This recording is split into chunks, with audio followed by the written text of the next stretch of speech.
श्रीलक्ष्मी श्रीमहालक्ष्मी क्षीरसागरकन्यका उत्तिष्ठ हरिसम्प्रीते भक्तानां भाग्यदायिनी। श्रीलक्ष्मी श्रीमहालक्ष्मी क्षीरसागरकन्यका उत्तिष्ठ हरिसम्प्रीते भक्तानां भाग्यदायिनी।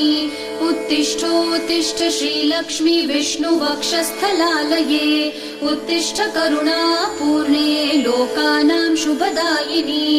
उत्तिष्ठोत्तिष्ठ श्रीलक्ष्मी विष्णुवक्षस्थलालये उत्तिष्ठ करुणापूर्णे लोकानां शुभदायिनी। श्रीपद्ममध्यवसिते वरपद्मनेत्रे श्रीपद्महस्तचिरपूजित पद्मपादे श्रीपद्मजातजननी शुभपद्मवक्त्रे श्रीलक्ष्मी भक्तवरदे तव सुप्रभातम्। श्रीपद्ममध्यवसिते वरपद्मनेत्रे श्रीपद्महस्तचिरपूजित पद्मपादे श्रीपद्मजातजननी शुभपद्मवक्त्रे श्रीलक्ष्मी भक्तवरदे तव